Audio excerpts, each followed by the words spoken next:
Hello बच्चों, welcome to Nitika की पाठशाला। मैं नितिका और मैं आपके साथ class 9 forest society and colonialism की वीडियोस को बना रही हूँ। आज हम यूनिट 2 से स्टार्ट करेंगे जिसका नाम है the rise of commercial forestry. ये यूनिट थोड़ा सा बड़ा है, इसलिए मैंने इसके 2 पार्ट्स में डिवाइड कर दिए। तो आज हम लोग इसका पार्ट 1 पढ़ेंगे बेटा। तो जैसे मैं हमेशा कहती हूँ कि आप जब भी मेरी वीडियोस को देखें, अपनी एनसीईआरटी बुक विद पेन या पेंसिल लेकर जरूर बैठें।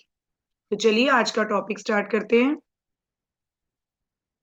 Unit 2, the rise of commercial forestry. पहले तो मतलब ही समझ लेते हैं कि आज हमने पढ़ना क्या है। राइज मीन्स जैसे आप लोगों को होता है किसी चीज का बढ़ना, ठीक है। फॉरेस्ट्री मीन्स सही आप कह रहे हैं फॉरेस्ट का। बट अब किस चीज को लेके फॉरेस्ट की ग्रोथ हो रही है, उसको प्रॉफिट सेक देखा जा रहा है कि फॉरेस्ट हम कैसे कमर्शियल पर्पस के लिए यूज करें, प्रॉफिट सेकिंग के लिए यूज करें। हम कमर्शियली कहते हैं जैसे हम बिजनेस लेवल के लिए कि उसको आगे हम कैसे यूज करें। उस चीज को बहुत इंक्रीजिंग लेवल पे, बहुत ही वास्ट लेवल पे बढ़ाया जा रहा था। ऑब्वियसली किसके द्वारा बढ़ाया गया होगा? ब्रिटिश गवर्नमेंट के लिए। तो चलिए आगे पढ़ते हैं हम लोग।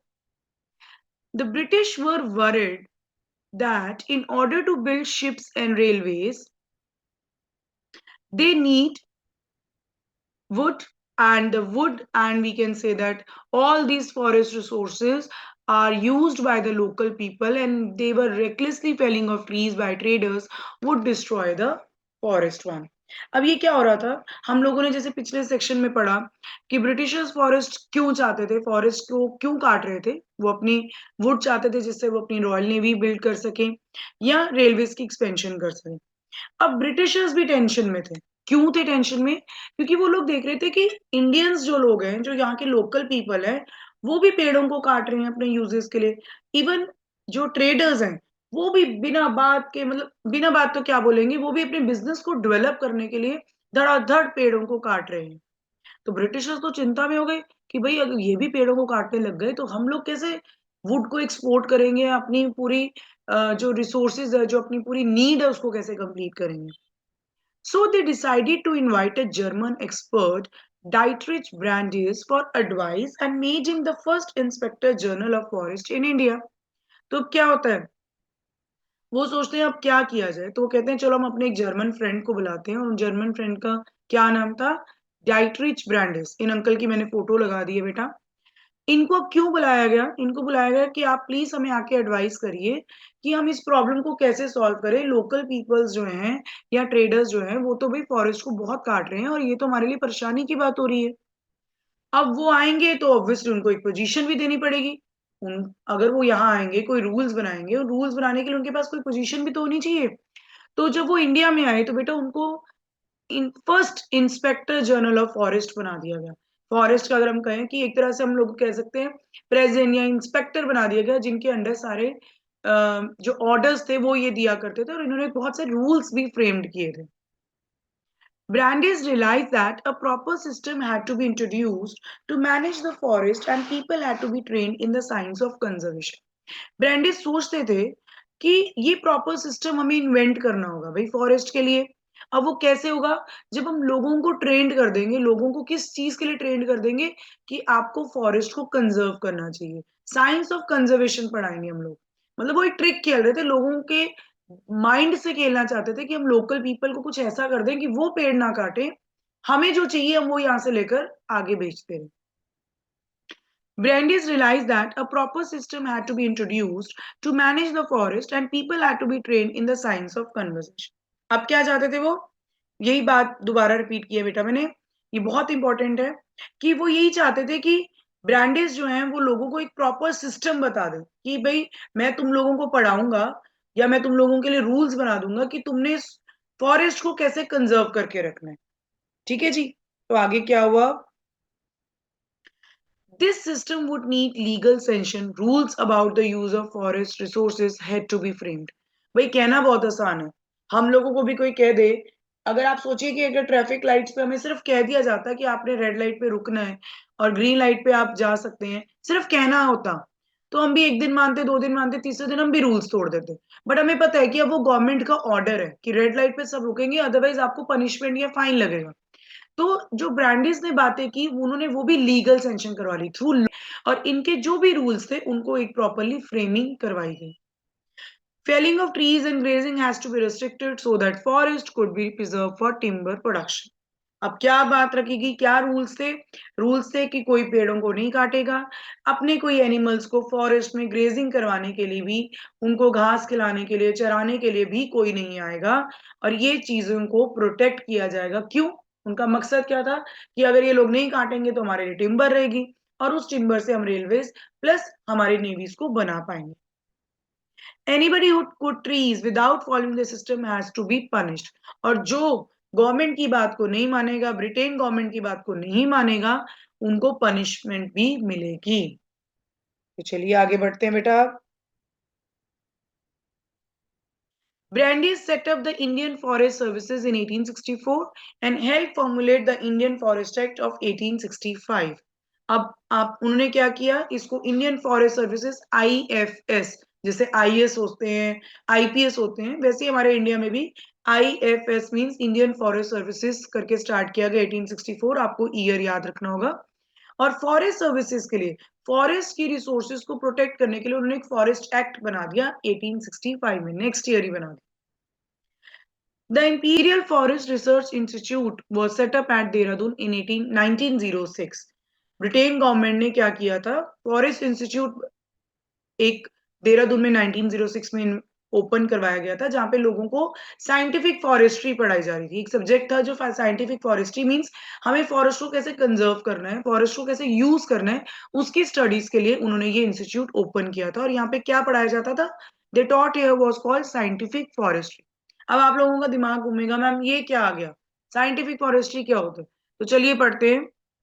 ये मैंने आपको पिक्चर भी दिखा दी है बेटा, देहरादून में 1906। आज भी ये है, अगर आप लोग वहां जाएं तो जरूर इसको देख कर आए, FRI। अब ब्रिटेन की साइंटिफिक फॉरेस्ट्री क्या थी, बड़ी बढ़िया वर्ड निकाला उन्होंने, मतलब क्या था इसका, natural forest which had lot of different type of trees were cut down in their place one type of tree was planted in a straight rows, this is called plantation। अब हमारे India में क्या है, हमारे India में तो भी natural forest है जहाँ पे अलग अलग तरह के पेड़ लगे हुए हैं की फॉरेस्ट में।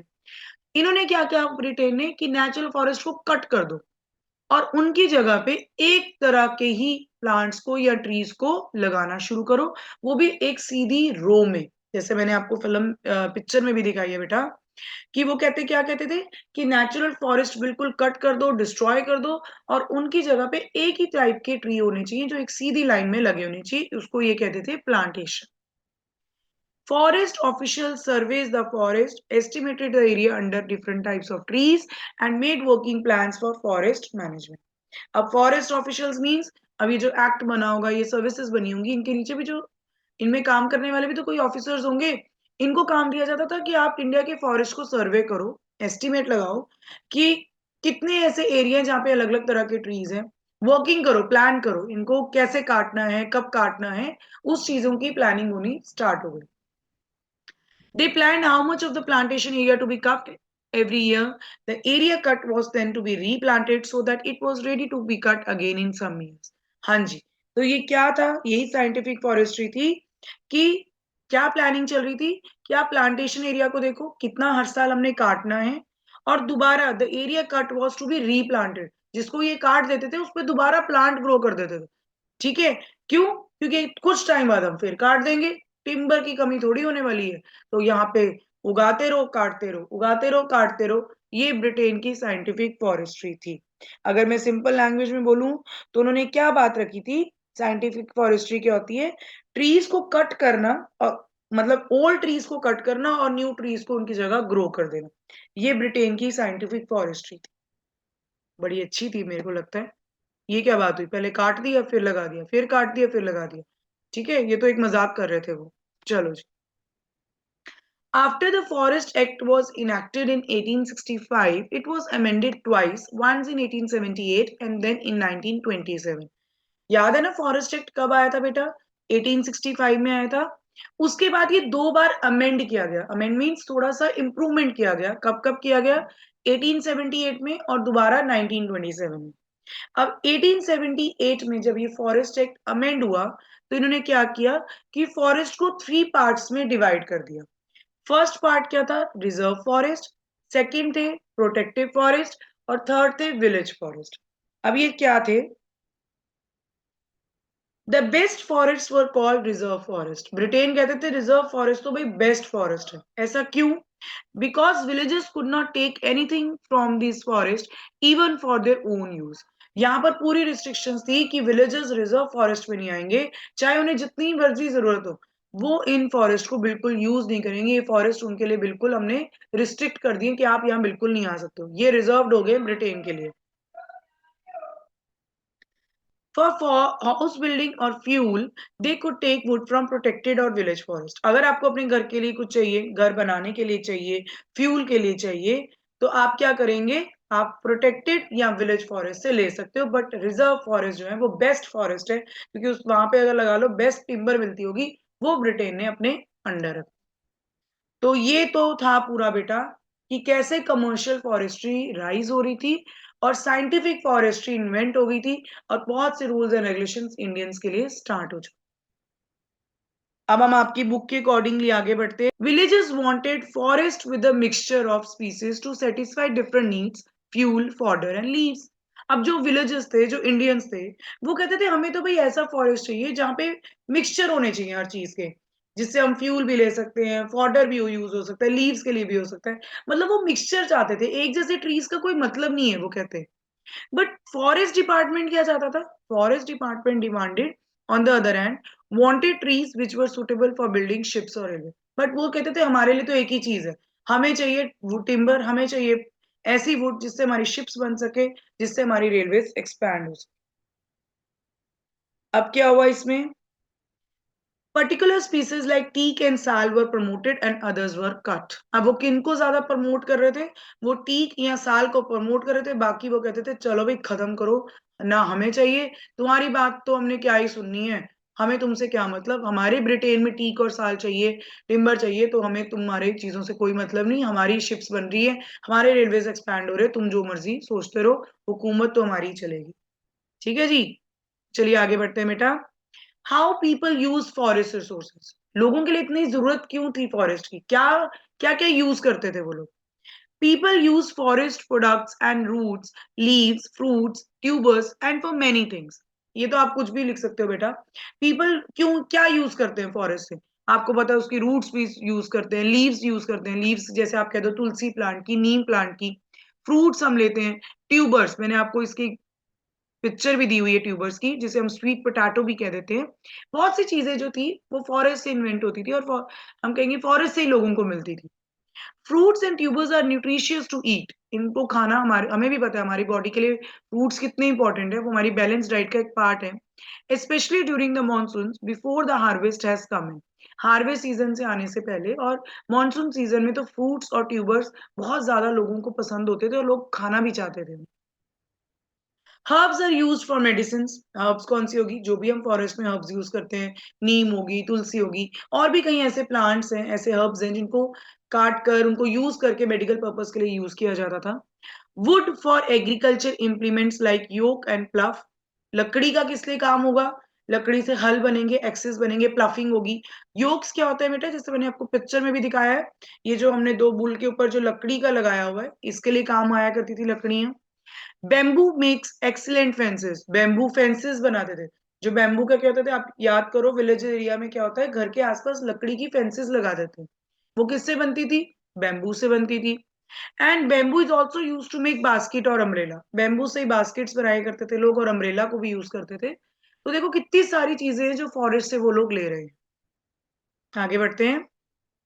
A dried scoop out gourd can be used as portable water bottle। हाँ जी, जिसको हम कह सकते हैं घिया एक तरह से, जो हम लोग आजकल खाते हैं। ये उसको सुखाकर क्या करते थे, उसको स्कूप्ड आउट, अंदर से सारा उसका मटेरियल निकालते थे और इसको वाटर बॉटल की तरह यूज करते थे villagers. Leaves can be stitch together to make disposable plates and cups. आप लोगों ने अपने देखा भी होगा बेटा, डिस्पोज मैंने पिक्चर भी लगाई हुई है। लीव्स को ड्राई करके उसकी प्लेट्स या कप्स बनाई जाती थी। The siyadi creepers can be use to make ropes. अब जो सियादी होती थी, उनसे क्या करते थे? रोप्स, एक तरह की क्रीपर होते थे, जैसे जो पेड़ों के आसपास हम कहते हैं ना, एक रस्सी टाइप जो लीव्स होती है, उनको यूज करके उनको निकाल कर वो एक तरह से रोप्स के लिए काम करते थे।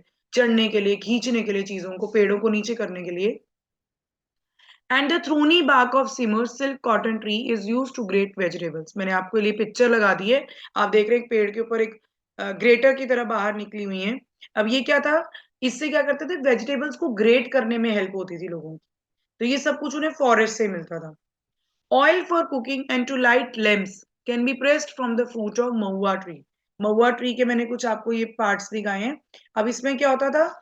इनको एक्सट्रैक्ट करके इसमें से ऑयल निकलता था जिससे लैंप्स जलते थे। और ये कहीं ना कहीं can be pressed from the fruit of Mahua tree.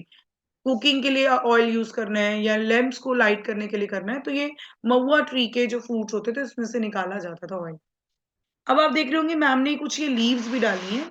ये टेंडू लीफ है, मैंने आपको बताया था। इन ये टेंडू लीव्स क्या होती हैं? इनको ड्राई करके बेटा, जो ये बीड़ीज होती हैं जो स्मोकिंग के लिए यूज होती हैं, इनको सुखाकर इनको रोल करके इसमें तंबाकू या जो भी वो लोग डालते हैं, ये इसके लिए भी यूज होती है। तो ये इनको फॉरेस्ट से ही मिलता था। आप लोग ऐड कर सकते हो। अब आगे बढ़ेंगे बेटा। After the act, all their everyday practices and cutting wood for their houses, grazing their cattle, collecting fruits and roots, hunting and fishing and become illegal. हाँ जी, जब ये एक्ट पास हुआ, कब हुआ था ईयर? कमेंट सेक्शन में मुझे प्लीज जल्दी बताएंगे कि इंडियन फॉरेस्ट एक्ट कौन से ईयर में हुआ था। मैं वेट करूंगी आपके आंसर की। कहते जब ये एक्ट पास हुआ तो ये जो भी काम करते थे, फ्रूट्स लाना, वहां से ट्रीज को कट करना, महुआ फ्रूट्स को लेकर आना, रिसोर्सेज अपने वुड हाउसेस के लिए, ग्रेजिंग के लिए, एवरीथिंग, वो सब कुछ ब्रिटेन ने इलीगल डिक्लेयर कर दिया।